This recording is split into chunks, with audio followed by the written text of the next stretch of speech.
Hello everyone, welcome to my channel. कैसे हैं आप सब? उम्मीद करती हूँ आप सब बहुत अच्छे होंगे। तो आज मैं किचन और घर से रिलेटेड 25 छोटे छोटे हैक्स लेकर आई हूँ, जिसकी हेल्प से आप अपने घर की मुश्किल काम को भी आसान बना सकते हैं और चुटकियों में घर और किचन के काम को निपटा सकते हैं। तो चलिए ज़्यादा समय ना लेते हुए वीडियो स्टार्ट करती हूँ। तो आज का पहला हैक्स है सिंक को लेकर। सिंक में हम बर्तन धोते हैं और जिस वजह से इसमें थोड़े बहुत जूठा जो है वो चली ही जाती है, क्योंकि अगर स्ट्रेनर नहीं लगी हुई है और इस तरह के मोटे मोटे जाली लगे हुए हैं तो चाहे कितना भी थाली से आप जूठा निकालें, थोड़ी बहुत रह जाती है जो धीरे धीरे पाइपलाइन में जाके वो जमा हो जाती है। फिर पानी भी नहीं जाती है और बदबू भी आती है और इसी से कीड़े भी पनपते हैं। तो उसके लिए आप क्या करें, आपके पास जो चाय छानने वाली छन्ना हो जो काफ़ी पुरानी हो गई हो वो आप ले सकते हैं। तो उसको आप ले लीजिए और इस तरह से एक तरफ की जो डंडी होती है ना, जिसको हम पकड़ के चाय छानते हैं, तो वो आप कट कर लीजिए और इस तरह से आप लगा दीजिए। इसके लगाने से क्या होगा कि जो भी कचरा होगा इसी में रह जाएगी और फिर आप दूसरी तरफ जो डंडी छोटी सी दी रहती है उसको पकड़ के उठा के और आप डस्टबिन में रख दें सारा कचरा, फिर धो के वापस से इसको इसमें लगा दीजिए। अगर आपको लग रहा हो कि ये ठीक से बैठ नहीं रही है तो आप दूसरी तरफ की भी डंडी को कट कर सकते हैं। चाकू को गर्म करके फिर कट कर सकते हैं या फिर कैंची की मदद से कट करके और इस तरह से लगा दीजिए। अगर आपकी किचन सिंक में लगा हुआ है स्ट्रेनर, जो छन्ना लगा रहता है ना, वो अगर लगा हुआ है तो आप क्या करें, चाय के छन्ने में से सिर्फ जाली को कट करके और उसके नीचे रख दीजिए और फिर स्ट्रेनर को ऊपर से रख दीजिए। इससे बारीक से बारीक भी जूठा नहीं जाएगी पाइपलाइन में। अगला टिप्स है डिटॉल। तो हम सभी अपने घरों में रखते हैं, कई बार हाथ में चोट लग जाती है या फिर हाथ कट जाती है तो घाव को क्लीन करने में ये यूज़ करते हैं, पर आज हम इसे क्लीनिंग में यूज़ करेंगे। लेकिन ध्यान रखिएगा कि खाना बनाते समय या खाना बनाने से पहले इसे यूज़ नहीं करना है। आप क्या करें, नाइट में जब हम खाना बनाने के बाद किचन को क्लीन करते हैं तो उस वक्त किचन क्लीन करने के बाद एक छोटा सा बाउल ले लीजिए और उसमें 2 ग्लास या 1 ग्लास जितना पानी ले लीजिए और पानी लेके उसमें एक ढक्कन हमें डिटॉल रखनी है। तो मैं ऐसे ही अंदाज से रख रही हूँ। और अब कोई भी किचन टॉवल या जो भी आप यूज़ करते हैं क्लीनिंग में, वो लेके और उसको डिप करके अच्छे से निचोड़ के और उससे सारी जगह पोछा लगा लीजिए। आप चाहे तो फर्श पे भी थोड़ा सा गिरा के पोछा लगा सकते हैं। बरसात के मौसम में दिन में तो मक्खी मच्छर होते ही हैं, रात में आप देखेंगे कई तरह के कीड़े घर में निकलते हैं। तो जब आप डिटॉल के पानी से पोछा करेंगे तो कोई भी कीड़ा जो है वो किचन में नहीं घूमेगी, ना ही किचन काउंटर पे दिखाई देगी, क्योंकि किचन काउंटर हम रात में क्लीन करके सोते हैं ताकि सुबह में जल्दी से हम ब्रेकफास्ट बना सके। पर बरसात के मौसम में थोड़े बहुत कीड़े इधर उधर से आ जाते हैं और अगर किचन काउंटर पे वो आ गए तो मॉर्निंग में हम खाना बनाते हैं, खाने पीने की चीज़ें काउंटर पे रखते हैं, तो इससे हम बीमार भी पड़ सकते हैं, किसी तरह की भी बीमारी हो सकती है। तो उसके लिए इस टिप्स को ज़रूर फॉलो करें कि सोने से पहले आप डिटॉल से पूरे किचन को ज़रूर क्लीन कर दें, क्योंकि उसकी स्मेल से कोई भी कीड़े घर में नहीं आएंगे। और जो बच गया हो उसको थोड़ा सा वॉश बेसिन में और थोड़ा किचन सिंक में डाल दें, जिससे कि कोई भी कीड़ा ना आए। अगला टिप्स है, बारिश के मौसम में जो मसाले होते हैं, खड़े मसाले, उसमें भी आप देखेंगे कि सीलन आ जाती है, यानी कि थोड़ी सी नमी आ जाती है। और उस नमी को दूर करने के लिए हम क्या करें, क्योंकि इतने सारे मसाले जो हम स्टोर करके रखते हैं, अगर उसमें वो ख़राब हो जाती है, नमी आ जाती है तो फिर पैसे भी बर्बाद हो गए। तो उसके लिए आप क्या करें, जब रोटी बनाते हैं तो तवा बहुत देर के लिए गर्म रहती है, तो उस वक्त आप सारे मसाले को थोड़ा थोड़ा करके ऐसे रखें और गर्म कर लें। अगर ऐसा हो कि एक दिन एक मसाले एक दिन दूसरे मसाले को, तो इस तरह से भी आप सारे मसाले को हल्का सा भून के, यानी इसको अच्छे से भूनना नहीं है, बस हल्का सा नमी बस दूर हो जाए उतना भून के और आप इसे डब्बे में वापस से स्टोर करके रख सकते हैं। अगला टिप्स है कंघी को लेकर। जब मार्केट से हम कंघी लेकर आते हैं तो उस समय तो हम बालों में कॉम्ब करके नहीं देखते हैं, लेकिन जब बाद में बालों में कॉम्ब करते हैं तो कई बार इसकी शार्पनेस इतनी ज़्यादा होती है ना कि दर्द होता है। तो उसके शार्पनेस को कम करने के लिए आप क्या करें, तवा को थोड़ा सा गर्म करके और उल्टा कर दीजिए और उसके बाद कंघी को इस तरह से हल्का सा रखिए, जिससे कि इसकी शार्पनेस कम हो जाएगी। तो फिर वापस से आप कॉम्ब करेंगे ना तो किसी तरह की दिक्कत नहीं होगी। जो बच्चे पहली बार रोटी बनाते हैं या फिर नए नए खाना बनाना सीख रहे हैं तो उनके लिए सबसे बड़ी समस्या ये होती है कि जब रोटी बनाते हैं तो वो रोटियां चिपकती है। रोटी बनाना सबसे ज़्यादा मुश्किल लगता है उनको। उसका कारण ये भी होता है कि आटा थोड़ा सॉफ्ट गूंद लेते हैं, जिस वजह से उन्हें बार बार परथन लगानी पड़ती है, और ज़्यादा अगर परथन लगाते हैं तो वो रोटी देखने में और खाने में अच्छी नहीं लगती है। तो ऐसा क्या करें जिससे कि रोटी परफेक्ट बन भी जाए और देखने में भी खाने में भी अच्छा लगे, परथन भी ज़्यादा ना लगाना पड़े। तो उसके लिए आपको क्या करना है, जब भी आप रोटी बनाते हैं तो रोटी बनाने से पहले जो बर्तन के लिए आटा लेते हैं उस आटा को कुछ सेकंड के लिए ज़रूर रोस्ट कर ले, यानी कि उसको हल्का सा भून ले। तो जब रोटी बनाने के लिए आप तवा रखते हैं ना, तो उसी समय आप कुछ सेकंड के लिए इस तरह से आपको भून लेना है और भून के और आप इसे निकाल लीजिए। और फिर आप इस बर्तन से रोटी बनाएंगे, सूखे आटे में लपेटेंगे, तो आपको ज़्यादा आटा लपेटने की भी नहीं ज़रूरत पड़ेगी और रोटी आराम से बन भी जाएगी, चिपकेगी नहीं। थोड़ी अगर सॉफ्ट भी आटा हो तो भी ये समस्या आपकी नहीं होगी। तो ये टिप्स बहुत ही अच्छा है, आप ज़रूर ट्राई करके देखिएगा। अगला टिप्स है आटा गूंदने को लेकर। जो नए बच्चे हैं या फिर स्टूडेंट हैं जो अभी घर से बाहर निकले हैं पढ़ाई करने के लिए और खाना उन्हें खुद ही बनाना पड़ रहा है, तो उनके लिए समस्या होती है कि आटा हम कैसे गूंदें जिससे कि परफेक्ट आटा बने और रोटी हम आसानी से बना सकें। तो उसके लिए सबसे पहले तो आप क्या करें, मेजरमेंट का ध्यान रखें। एक बार अगर नाप के सारे चीज़ों को रखते हैं यानी पानी और आटा को, तो कभी भी आटा ज़्यादा सॉफ्ट नहीं गूंदेगी या फिर कभी ज़्यादा हार्ड नहीं होगी। तो आप क्या करें, मेजरमेंट रख ले या फिर अंदाज से भी आप 1 कप या 2 कप आटा ले लें और उसमें आधे कप, 1 कप पानी आपको लेना है, लेकिन पहले आधा कप रखना है पानी। और इस तरह से आपको खूब मसल के फिर आटा को तैयार करना है। इससे क्या होगा, जब मसल के आप आटा मिक्स करेंगे ना, तो वो पानी जल्दी जल्दी ऑब्जर्व करेगी, आटा अच्छी बनेगी, तैयार होगी, रोटी अच्छी बनेगी और साथ साथ आपको पानी का भी अंदाज रहेगा। लेकिन ध्यान रखिए कि पानी आपको पहले थोड़ा थोड़ा करके ही डालना है, एक साथ नहीं रखना है पानी।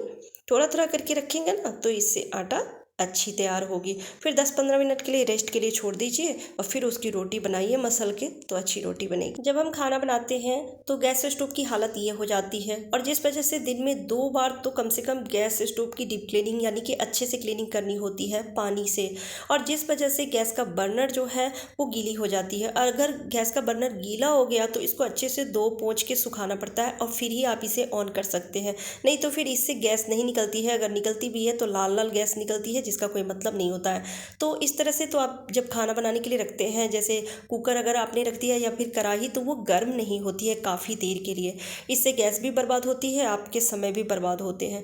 तो जब भी आप इस तरह से क्लीनिंग करते हैं गैस स्टोव की, तो 3 कटोरियाँ लेके या फिर जितने भी आपके पास चूल्हे हैं उसके हिसाब से कटोरी से इसको ढक दे, जिससे कि ये गीला ना हो और आपके गैस बर्बाद नहीं होंगे।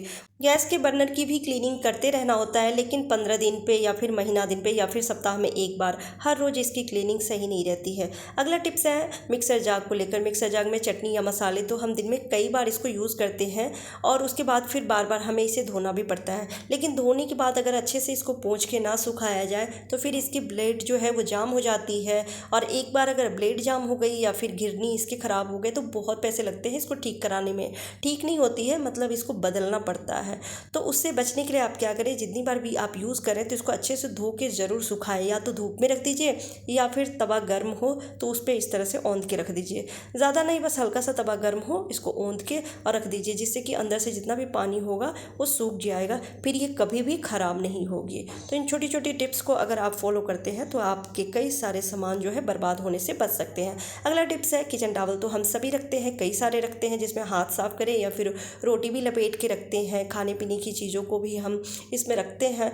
तो उसको जब हम धोते हैं तो अगर बाहर रखें तो इधर उधर हो जाती है, गुम हो जाती है, जिससे कि हमारा समय भी बर्बाद होती है, ढूंढने में नहीं मिलती है तो परेशान होते हैं।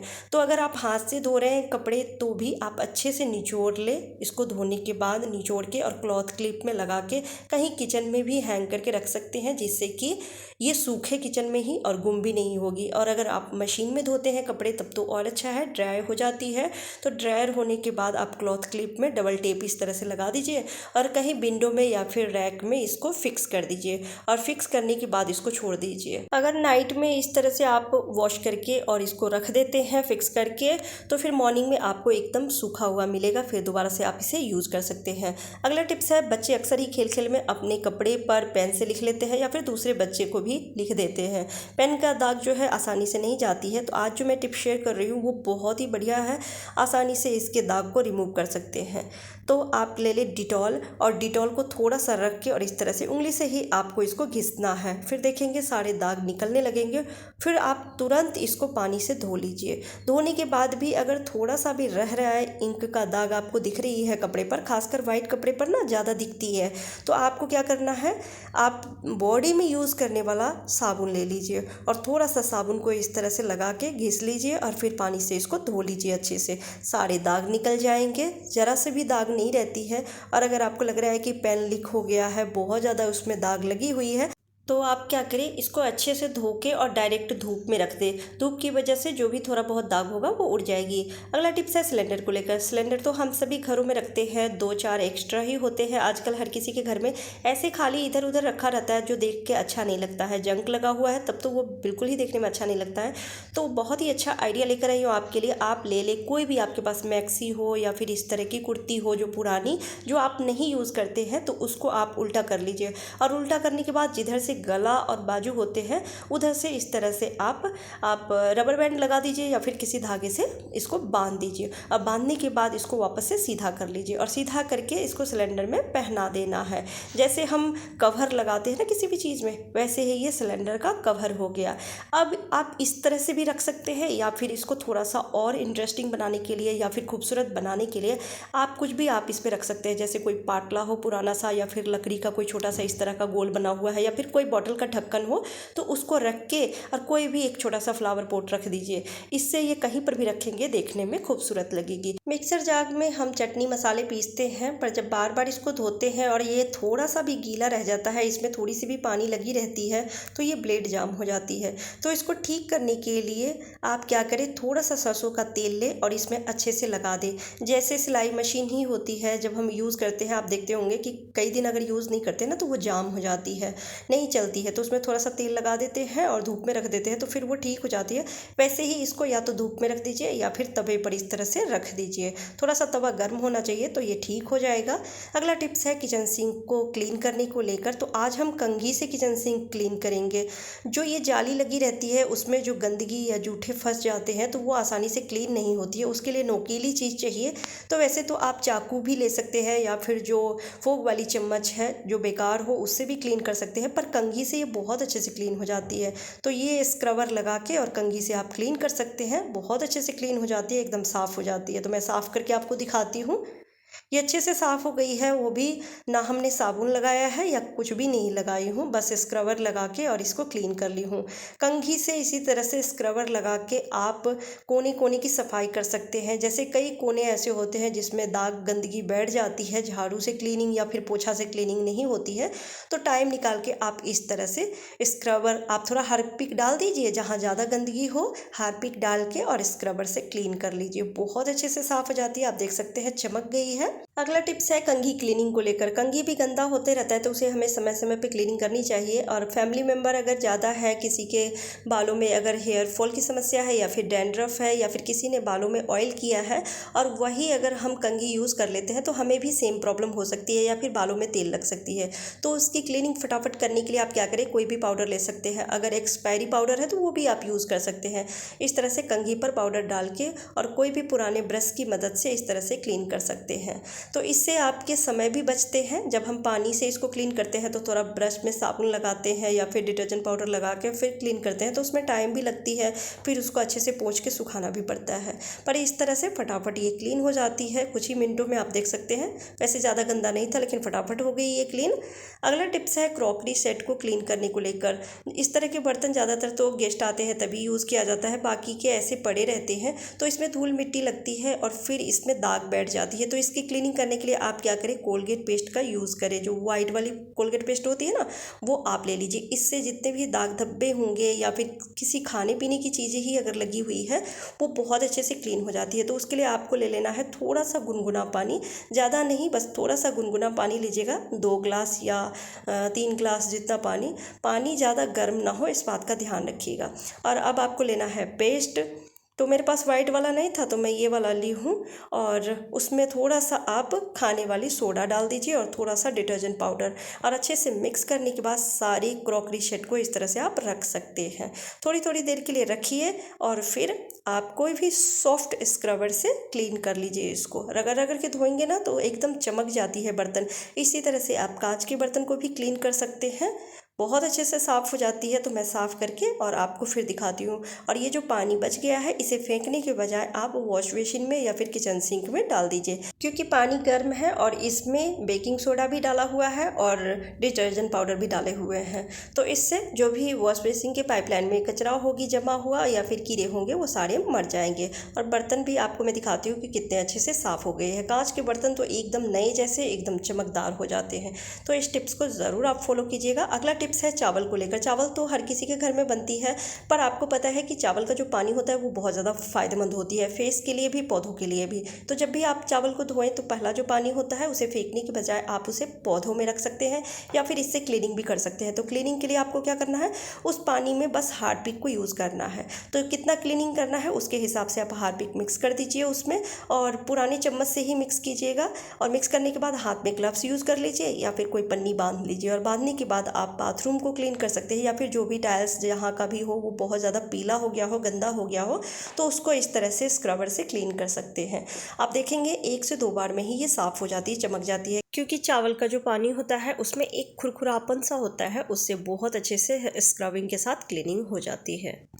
अगला टिप्स है कि बारिश के मौसम में मच्छर बहुत ज़्यादा लगते हैं, जिस वजह से हम ऑल आउट या फिर बहुत सारी ऐसी केमिकल से बनी हुई चीज़ों का इस्तेमाल करते हैं, जिससे कई लोगों को सांस लेने में भी दिक्कत होती है या फिर बच्चों के लिए ये बहुत ज़्यादा खतरनाक होती है, और फिर भी मच्छर नहीं भागते हैं। तो उसके लिए बहुत ही बढ़िया टिप्स बता रही हूँ। आप ले लें अगरबत्ती, जो पूजा में आप यूज़ करते हैं, तो एक अगरबत्ती लीजिए और थोड़ा सा उस पर काला हिट यूज़ कर दीजिए। ऐसे अगर हम काले हिट का छिड़काव करते हैं तो उससे आप देखेंगे कि सांस लेने में दिक्कत होती है कई लोगों को, और बहुत देर तक अजीब सी स्मेल रहती है जो बहुत लोगों को पसंद नहीं आती है। तो आप थोड़ा सा स्प्रे कर दीजिए इस तरह से अगरबत्ती पे, और उसको जला के और फिर कमरे में रख दीजिए, जिससे कि आप देखेंगे थोड़ी देर में ही सारे मच्छर भाग जाते हैं। अगला टिप्स है, अचानक से दांत में दर्द हो जाते हैं और दांत का जो दर्द है वो बिल्कुल ही बर्दाश्त नहीं होती है, मेडिसिन नहीं है, रात का वक्त है, तो हम क्या करें।